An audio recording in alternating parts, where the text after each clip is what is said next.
Let's first try to understand the base of an insurance. Insurance itself is a subject matter to risk and solicitation. Policy proof of interest, which means to say that at any given point of time, the claim can be in the case of total loss of the ship, damage to the ship. Freight insurance indemnifies the ship owner from the loss of earnings.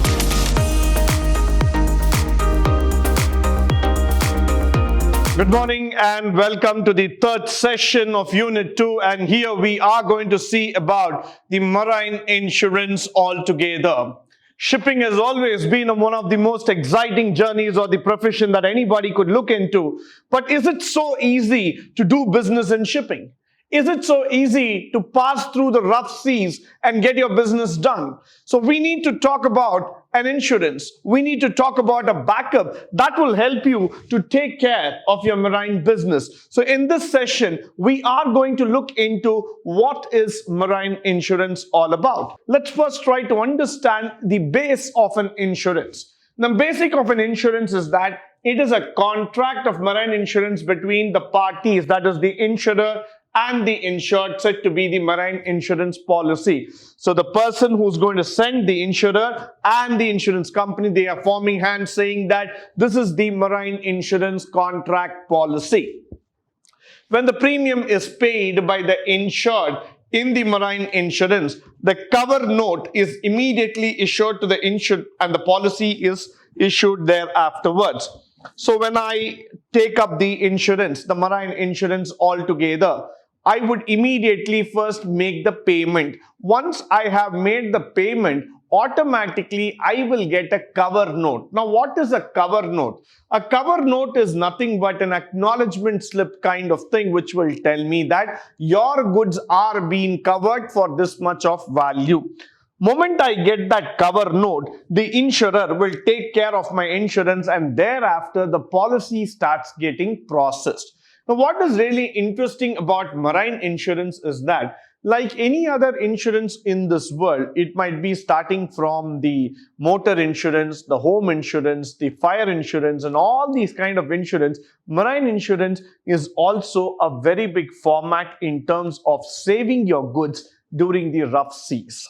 Why? Because if you look into the marine business, the insurance business all about, the seaport and the logistics, the travel as well as that of the cargo that goes from the sea link altogether is of a very, very huge amount and it's of a huge quantity altogether.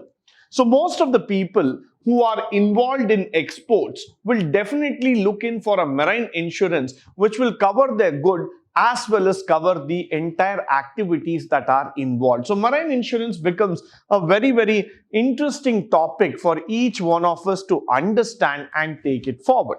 Now, the next thing is that what does a marine insurance policy look like? The first thing is the name and address of the insured and his agent. So who is the name of the person? Who's the person under which it's going to get insured? So it is my company. So I would say that I am so and so representing the company and this is my name and address, followed by his agent. Now his agent, who is the agent? The agent is the company here. Now who's the agent who's going to take forward in that? That person's name is going to come over here. Name of the subject matter, description of the risk that is required. Now, name of the subject matter. What is the name of the subject matter? This is very, very important. Why? Because now when I'm going to take an insurance, for what reason, what kind of business am I involved into? It might be clothing material, it might be electronics, it might be food material, processed material. What is the subject matter that we are looking into? So that is the name of the subject matter. That is very, very important. Description of the risk which is required. Now that is very, very important here. Why? Because if you start looking here, insurance itself is a subject matter to risk and solicitation. That is very, very important to know.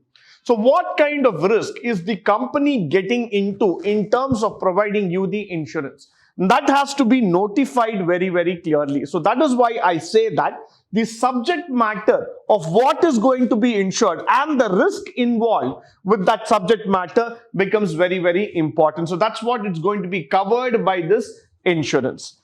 Followed by the time period and the voyage of the policy has been taken. Now let's say that I want to ship my goods from the Mumbai port to that of the New York port. I want to send my goods from Mumbai in India to New York in United States of America.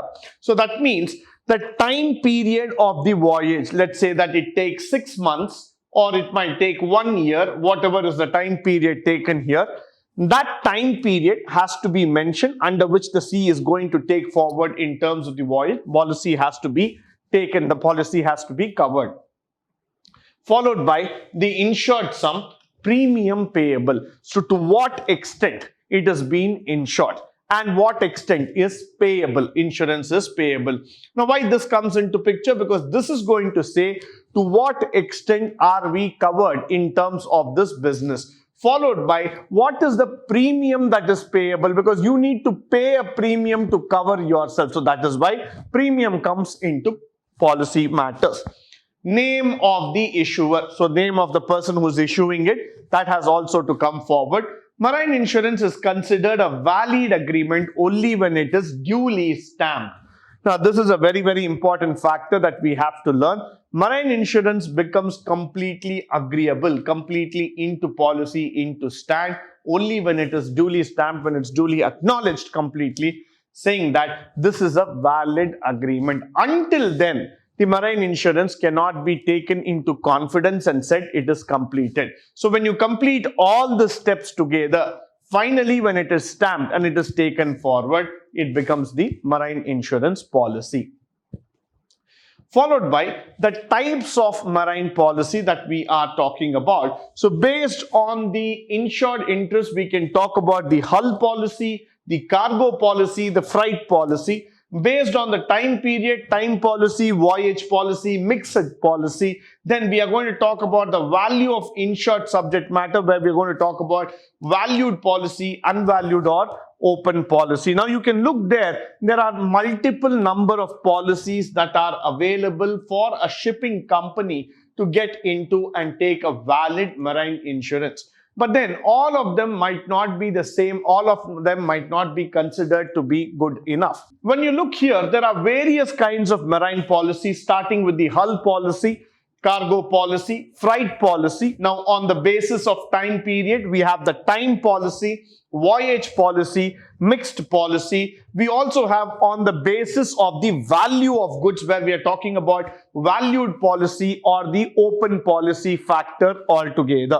Now, if you look into the board, you will be able to understand for the shipping company, there are n number of policies available according to the time and need of the business. Because marine insurance and the marine business is so complicated that it might not be as simple as a motor insurance or a general insurance or a fire insurance or a life insurance kind of thing. Why? Because in this case, the goods that are going to be exported are going to be of a high value, and there are a lot of complications involved in the journey of the goods. So the types of marine policy that are going to be highlighted in this picture are also going to be on the higher side. So that's why I say that this marine policy involves a lot of factors altogether. Followed by the types of marine policy. Now we are going to talk about on the insured ship, goods and subject matter. Now this is where the main crux comes into picture, that is unnamed policy, named policy, fleet policy, floating policy, blanket policy, proof of interest, a block policy, currency policy, yacht policy altogether. And on the basis of issued authority, we are going to talk about the Lloyd's and the company policy altogether. So these are something which is very, very important factor in terms of the marine insurance altogether. Now, what are these policies? Let us first try to understand. An unnamed policy is one which does not have any specific details that are being covered. So when I say it is an unnamed policy, that means to say that the specific subject matter, the specific topic, the line of interest is not being mentioned at all. So that will just continue forward as a general policy. A named policy, which means it is a specific policy which has been named for a specific purpose altogether. Fleet policy, taking the insurance for the entire fleet of ships which is going to involve in the transaction, which is going to involve in the logistics altogether. So suppose if I have 5 ships and all the 5 ships are going to be used in terms of transportation, then I'm going to talk about the fleet policy, followed by the floating policy. The floating policy is depending on the type and nature. So according to the situation, according to need on that particular day, the floating policy can be used, which is a flexible policy altogether.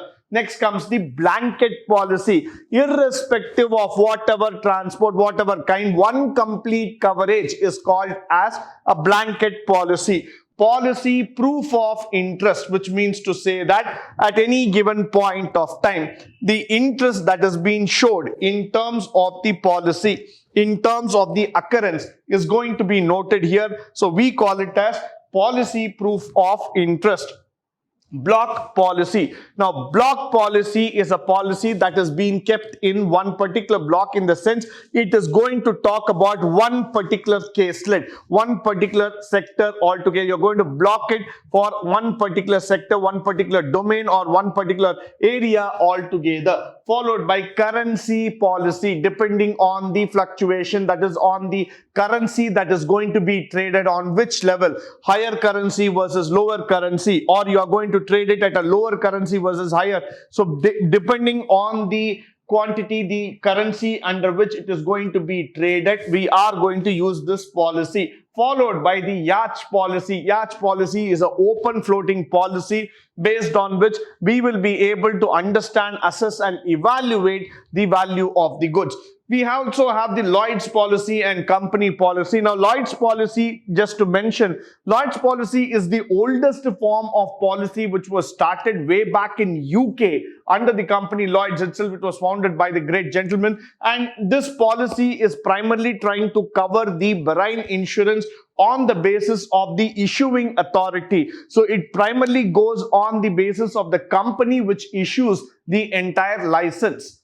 Moving forward, let's now try to understand the claims.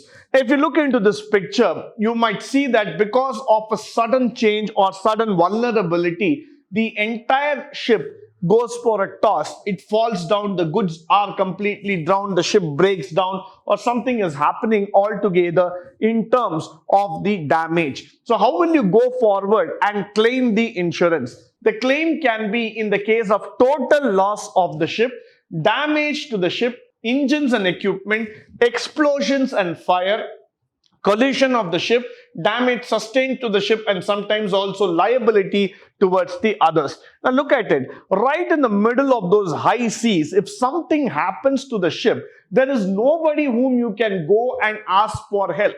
It is not like a road, or it is not like a normal course of action that you can go forward and ask anybody for any kind of help or recourse. So what happens here is that if anything happens to the ship, now let me start, if the entire ship sinks down, all the people including the crew and the goods completely get lost, in like the case of Titanic, where the ship was completely lost in the sea due to the hit of an iceberg, then there's going to be a claim that is included there. The second thing, damage to the ship. There was an incidental damage through which the equipment, the machinery, the engine got damaged. That means there is going to be a claim for that insurance alone. So that is what we call it as a claim for there. Followed by explosion and fire. Suddenly there is a fire accident on the ship. There is an explosion that happens because of an unseen situation. Then what is going to happen? Again, we are going to claim an insurance. So explosion and fire is also included as a part of your marine insurance. Collision, the ship goes and collides with some other ship, due to which there is an accidental damage, there is some kind of problem that comes into picture, then automatically the claims will get included in that factor. These are the 4 areas primarily where you can claim your insurance because of an accident, because of a damage that has been caused to the logistics. Now, the other factor that we are going to talk about is the cargo policy. Now, the main area or thrust of importance that comes into picture is the insurance towards cargo. So, the insurance policy taken by the owners of the goods. So, when you see here, all these goods, the owner of the goods takes up the cargo insurance altogether. Now, that is also called as the marine cargo insurance. There are a lot of companies who involved in the marine cargo insurance. They cover the physical damage, loss of goods while transit by land, sea or air, and offers considerable advantage and opportunities to the people if managed correctly. Now, this is very, very important for all of us. Why? Because this is a kind of insurance business where huge money is involved and also huge opportunity also. So many of the companies actually do not try to wave into this system. They do not want to put their hands into this business because it's a risky business. But then, few companies who have understood and analyzed the model of getting into marine cargo business, they always understand how we need to cover the physical damage, what are the factors that need to be covered, so that on both the sides there is a win-win situation that can be created. The cargo transported by sea is subjected to many kind of risks, namely loss or damage at the port, loss or damage during the voyage. Now, two kinds of losses is what we need to look and we need to cover. At the time of loading the material in the port, if some material gets lost or it gets damaged, there is an insurance for that. During the transit, that during the journey, if there is a loss of material or damage to the material, an insurance needs to be covered. So there is a risk on both sides, both at the loading, unloading and during the transit factor altogether. Now, followed by which, the marine cargo insurance provides the following aspects, that is loss of cargo during the transit by railroad, sea, etc. So imports of shipment and every other factor. Now, consignment sent by railroad, articles and other factor, damages from bad weather, sea water or flash water getting into the flooding scenario altogether. Now, this is quite common. Why? Because now when you are transiting the goods from one place to another place, it is quite but normal that you might have to lose the goods altogether. You might have to go in a situation because of an accident or because of a mistake. The goods did not get transferred, they got lost in the way, or the consignment sent by the mail, or you have been sending through the roadways, something happens, even that is being covered. And the natural calamities because of a cyclone or because of a tsunami or because of a typhoon, something happens to the ship, again that is also being covered. Followed by the seawater or freshwater flooding. So suddenly water floods inside, it gets into a scenario altogether, then that is also taken into account in the entire insurance policy. Followed by the freight policy. What is the freight policy? The freight insurance indemnifies the ship owner from the loss of earnings if the goods are damaged or lost or not delivered. So for the freight owner, if I am the owner of the goods, I need to be doubly sure that my earnings are not damaged because of these kind of incidents or because of these kinds of accidents altogether. Why? Because there's a huge cost that is involved, and I am being really sure about this factor that the amount of volume of goods that keep transacting is also of a great value and expectation. So what I typically tend to do is that when I go with this freight policy, I try to see that my goods as well as my transactions are well covered. So in case if there is going to be a challenge, if there is going to be any kind of carrying forward that's happened, then there is no need to worry. Why? Because even if the goods are damaged or something happens, there is a freight policy which will take over this entire insurance cover altogether. With this, I come to the end of this session. I hope and believe that this session was highly informative, useful, and of a great resource to you. In the upcoming session, we are going to talk about the hull policy and the different factors that are involved in the hull and cargo policy. Until then, stay tuned, stay blessed, and stay enlightened forever. Thank you once again for joining me on this wonderful session.